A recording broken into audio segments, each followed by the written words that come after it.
السلام علیکم ناظرین، آپ لوگ طارق بن زیاد کو تو ضرور جانتے ہوں گے، کیونکہ طارق بن زیاد کی گنتی اسلامک ہسٹری کے بڑے بڑے اور بہادر جنگجوؤں میں ہوتی ہے۔ جب بھی حضرت علی اور حضرت خالد بن ولید جیسے لوگوں کا نام لیا جاتا ہے تو ان کے ساتھ میں طارق بن زیاد کا بھی نام ضرور لیا جاتا ہے، کیونکہ طارق بن زیاد نے ہی اسپین ملک پر مسلمانوں کی حکومت قائم کی تھی کہ جس اسپین پر کسی دور میں عیسائیوں کی سب سے مضبوط سلطنت قائم ہوا کرتی تھی۔ طارق بن زیاد کی قائم کی ہوئی یہ مسلم سلطنت اسپین پر لگاتار 800 سالوں تک قائم رہی، لیکن پھر اچانک سے 800 سال بعد یہ حکومت ختم کر دی گئی۔ نہ صرف یہ حکومت ختم ہوئی تھی بلکہ ساتھ ساتھ اسپین میں رہنے والے سبھی مسلمانوں کو یا تو قتل کر دیا گیا یا پھر انہیں عیسائی مذہب اپنانے پر مجبور کیا گیا، اور اسپین میں موجود سبھی بڑی بڑی اور خوبصورت مسلمانوں کی مسجدوں کو یا تو شراب خانوں میں بدل دیا گیا یا پھر انہیں ایک عیسائی چرچ بنا دیا گیا تھا۔ دوستو، اب آپ لوگ یہ ضرور سوچ رہے ہوں گے کہ آخر 800 سال تک لگاتار قائم رہنے والی مسلمانوں کی یہ سلطنت اچانک سے کیسے ختم ہو گئی، اور آخر ایسا کیا ہوا تھا کہ جس کی وجہ سے اسپین کے مسلمانوں کو یا تو شہید کر دیا گیا یا پھر انہیں عیسائی مذہب اپنانے پر مجبور کیا گیا تھا۔ تو ناظرین، آج کی اس ویڈیو میں ہم آپ کو بتائیں گے کہ آخر طارق بن زیاد کون تھے، کہاں سے تھے، اور انہوں نے ایک چھوٹی سی فوج کے ذریعے سے اتنے مضبوط سلطنت کو ہرا کر اسپین پر کس طرح سے مسلمانوں کی ایک مضبوط سلطنت قائم کی تھی۔ ساتھ ساتھ ہم آپ کو بتائیں گے کہ آخر وہ سلطنت کیسے ختم ہوئی اور مسلمانوں کے ساتھ کیا کیا سلوک کیا گیا۔ ناظرین، یہ کہانی شروع ہوتی ہے 8ویں صدی کے بالکل شروع سے، جس دور میں اسپین ملک پر عیسائیوں کی ایک مضبوط سلطنت قائم تھی۔ یہ سلطنت جتنی طاقتور تھی اس سے کہیں زیادہ ظالم بھی تھی۔ اس سلطنت میں رہنے والے لوگ تعداد میں کم تھے، وہ اس سلطنت سے حد سے زیادہ پریشان رہا کرتے تھے، کیونکہ یہ ان کے اوپر حد سے زیادہ ظلم کیا کرتی تھی۔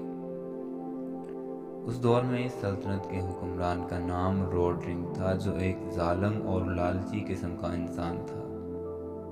روڈرنگ اپنی سلطنت میں رہنے والے لوگوں کا خیال رکھنے کی بجائے انہیں حد سے زیادہ پریشان کیا کرتا تھا۔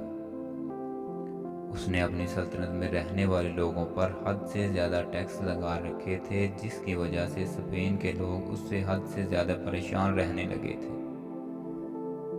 ناظرین، اس دور میں اسپین کی اس عیسائی سلطنت میں ایک رسم بہت عام ہو چکی تھی، اور وہ رسم یہ تھی کہ سلطنت میں رہنے والے سبھی وزیروں اور سبھی امیر لوگوں کے چھوٹے چھوٹے بچے اور بچیاں اچھی پرورش پانے کے لیے بادشاہ کے محل میں رہا کرتے تھے۔ یعنی وہ لوگ تب تک بادشاہ کے محل میں رہا کرتے تھے جب تک صحیح طور سے جوان نہیں ہو جایا کرتے۔ روڈرنگ بادشاہ کا ایک قریبی وزیر جولین تھا۔ جولین کی ایک بیٹی جس کا نام فلورنڈا تھا، وہ بھی اچھی پرورش پانے کے لیے بادشاہ کے محل میں ہی رہا کرتی تھی، لیکن فلورنڈا حد سے زیادہ خوبصورت تھی، جس کی وجہ سے روڈرنگ کی گندی نظر اس کے اوپر پڑ چکی تھی۔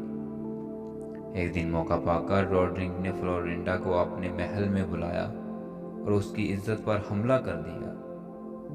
فلورنڈا نے روتے ہوئے جب اس بات کی خبر اپنے باپ جولین کو دی تو جولین بادشاہ کی اس حرکت کی وجہ سے غصے میں لال ہو گیا، لیکن بھلا جولین اپنے ہی بادشاہ کے خلاف کر بھی کیا سکتا تھا۔ آخرکار بڑے سوچ و بچار کے بعد جولین کے دماغ میں بادشاہ سے بدلہ لینے کا ایک نیا آئیڈیا آیا، اور وہ فوراً ایک گھوڑے پر سوار ہوا اور اسپین سے دوڑتا ہوا روانہ ہو گیا۔ ناظرین، یہاں آپ کو بتاتے چلیں کہ یہ مسلم دنیا میں بنو امیہ کا دور تھا۔ مروان بن عبد الملک مسلمانوں کے خلیفہ ہوا کرتے تھے۔ اس دور میں یہ سلطنت پورے مڈل ایسٹ کے ساتھ ساتھ افریقہ میں بھی پھیل چکی تھی، اور افریقہ کے گورنر کا نام موسیٰ بن نصیر تھا۔ موسیٰ بن نصیر بہت ہوشیار اور بہادر سپہ سالار تھا۔ ناظرین، موسیٰ بن نصیر کا ایک خادم تھا جس کا ایک چھوٹا سا بیٹا بھی تھا۔ اس کا نام طارق بن زیاد تھا۔ ناظرین، اچانک سے موسیٰ بن نصیر کے خادم کا انتقال ہو جاتا ہے، جس کی وجہ سے خادم کا بیٹا طارق بن زیاد موسیٰ بن نصیر کی سرپرستی میں آ گیا۔ موسیٰ بن نصیر نے ہی طارق بن زیاد کو پالنا شروع کر دیا۔ طارق بن زیاد بچپن سے ہی بہت ہوشیار اور بہادر تھے۔ سپہ سالاری ان کے خون میں بسا کرتی تھی۔ وہ تلوار سے اس طرح کھیلا کرتے تھے جیسے پرندے ہواؤں کے ساتھ کھیلتے ہیں۔ ذہنی طور پر بھی حد سے زیادہ تیز تھے۔ اسی وجہ سے جب وہ جوان ہوئے تو موسیٰ بن نصیر نے انہیں طنجہ کا گورنر بنا دیا۔ ناظرین، طنجہ نام کا یہ علاقہ آج بھی ہمارے دور میں مراکش کے ایریے میں پڑتا ہے۔ دوستو، کیونکہ اسپین سے سب سے قریبی علاقہ طنجہ تھا۔ طنجہ اور اسپین میں صرف اور صرف 14 کلومیٹر کا فاصلہ ہے، اور یہ 14 کلومیٹر کا فاصلہ کسی اچھے روڈ کا نہیں بلکہ ایک سمندری راستے کا ہے۔ یعنی اگر آپ کو طنجہ سے اسپین جانا ہے تو آپ کو جہاز کے ذریعے جانا پڑے گا۔ ناظرین، قریب ہونے کی وجہ سے ہی اسپین میں رہنے والا جولین نام کا وہ وزیر کہ جس کی بیٹی کی عزت کے ساتھ بادشاہ روڈرنک نے کھلواڑ کیا تھا، وہ اپنی مدد کے لیے موسیٰ بن نصیر کے پاس پہنچا تھا، اور اس نے موسیٰ بن نصیر کے پاس پہنچ کر اسپین کا سارا حال بیان کیا تھا۔ جولین نے موسیٰ بن نصیر کو نہ صرف اپنی بیٹی کے ساتھ ہونے والے ظلم و زیادتی کی کہانی سنائی بلکہ ساتھ ساتھ موسیٰ بن نصیر کو یہ بھی بتایا کہ اسپین کا بادشاہ روڈرنک کس طرح سے اسپین میں رہنے والے کمزور لوگوں کو پریشان کرتا ہے، اور خاص طور سے وہ مسلم لوگوں کو کس طرح ٹارگٹ کرتا ہے۔ دوستو، جولین کے آنے سے پہلے موسیٰ بن نصیر کا اسپین کی زمین پر حملہ کرنے کا کوئی ارادہ نہیں تھا، لیکن جب آپ نے جولین کے منہ سے اسپین کی ایسی دردناک کہانی سنی تو آپ نے فوراً اسپین پر حملہ کرنے کا ارادہ کر لیا۔